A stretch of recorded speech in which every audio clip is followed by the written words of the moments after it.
Hello student, आज हम रसायन विज्ञान के अंदर सबसे कॉम्प्लिकेटेड रासायनिक यौगिक होते हैं उसके बारे में हम अध्ययन करते हैं। तो एक चैप्टर होता है उपसैचनिक यौगिक, संकुल यौगिक, उपसैचनिक यौगिक और संकुल यौगिक, उसका अध्ययन करते हैं। तो उसके अंदर हम सबसे पहले क्या देखते हैं कि हमारे पास लवण होते हैं। लवण धनायन और ऋणायन से मिलकर बनते हैं। धनायन और ऋणायन से मिलकर बनते हैं। तो यहां पर दो प्रकार के लवण होते हैं। पहला साधारण लवण। साधारण लवण एक धनायन और एक ऋणायन से मिलकर बनते हैं। धनायन और एक ऋणायन से मिलकर बनते हैं। तो इसकी परिभाषा क्या होगी साधारण लवण की? वे रासायनिक यौगिक जो एक धनायन और एक ऋणायन से मिलकर बनते हैं। ये ठोस अवस्था में स्थायी होते हैं, लेकिन इनकी द्रवावस्था और इनका जलीय विलयन अपने आयनों में विभक्त हो जाते हैं। तो अपने जलीय विलयन में ये अपने आयनों का परीक्षण देते हैं। तो उसको हम साधारण लवण कहते हैं। साधारण लवण एक धनायन और एक ऋणायन से मिलकर बनते हैं, जो ठोस अवस्था में स्थायी होते हैं, लेकिन उनकी द्रवावस्था और जलीय विलयन में वो अपने आयनों में विभक्त होते हैं। तो जलीय विलयन में अपने आयनों में ये अपने आयनों का परीक्षण देते हैं। उदाहरण के तौर पर जैसे एजीसीएल, NaCl, कॉपर सल्फेट, ये होता है। उदाहरण के तौर पर कॉपर सल्फेट है, ये ठोस अवस्था में। अब इसको आयनित करते हैं, कॉपर +2 SO4 -2, दो आयन बन गए। अब मान लो हम कॉपर का जलीय विलयन लेते हैं। इस जलीय विलयन के अंदर हम H2S gas, hydrogen sulphide gas प्रभावित करते हैं। तो प्रणाली के अंदर हमारे पास क्यूप्रिक सल्फाइड का काला अवक्षेप प्राप्त होता है। किस कारण से? क्योंकि इसमें कॉपर आयन मुक्त अवस्था में है। ऐसे ही यदि हम इसके जलीय विलयन के अंदर बैरियम क्लोराइड डालते हैं तो हमारे पास बैरियम सल्फेट का सफेद अवक्षेप आता है। तो इस प्रकार के जो लवण होते हैं वो साधारण लवण कहलाते हैं। इसके बाद दूसरा होता है इसमें योगात्मक यौगिक या योगात्मक लवण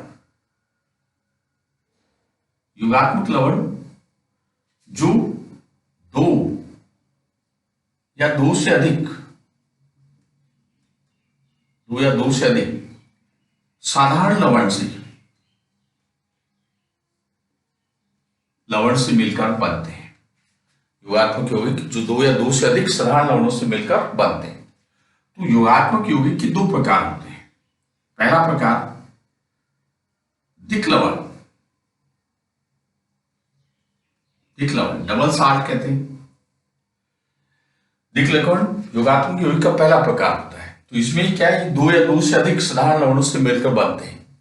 ठोस अवस्था में स्थायी होते हैं, लेकिन जब इनका जलीय विलयन बनाते हैं तो अपने एक से अधिक साधारण आयनों में विभक्त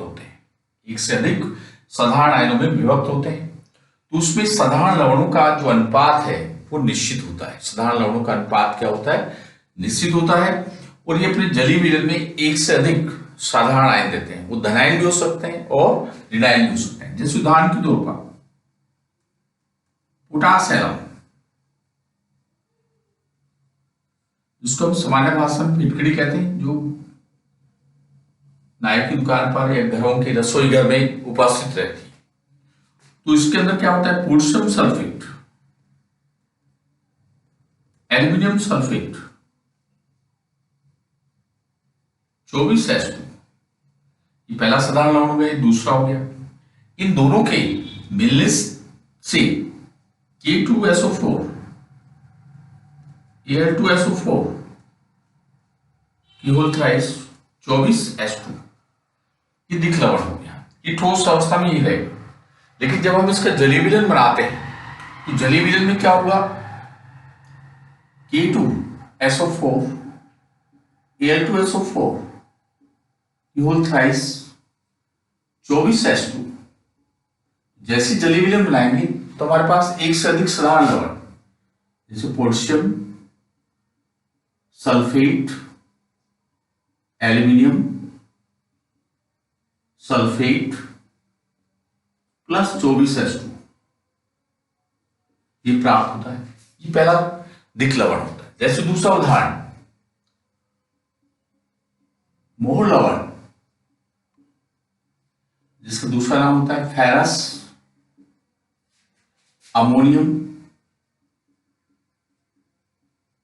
सल्फेट, जिसको शॉर्ट में हम FAS कहते हैं।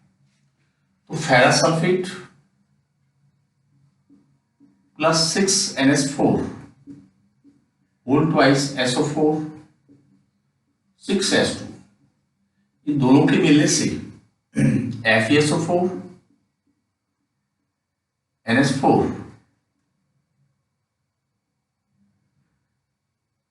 की होल ट्वाइस SO4 6H2 ये हुआ। इस तरह से फेरस सोडियम सल्फेट बन गया। अब इसका जलीय विलयन बनाते हैं तो Fe+2 sulphate -2 ammonium plus 6H2, एक से अधिक साधारण आयन हो गया। जैसे कार्डिलाइट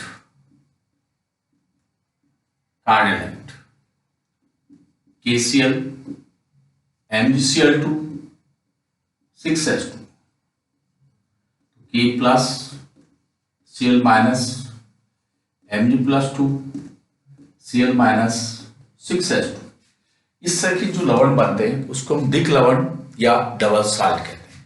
कहने का अर्थ है जो एक, दो या दो से अधिक साधारण लवणों से मिलकर बनते हैं उसको हम दिक् लवण कहते हैं। ये ठोस अवस्था में स्थायी होंगे, लेकिन इनका जलीय विलयन अपने मूल आयनों का परीक्षण देता है और ये मूल आयन एक से अधिक साधारण आयन होते हैं, इसलिए इसको हम दिक् लवण के नाम से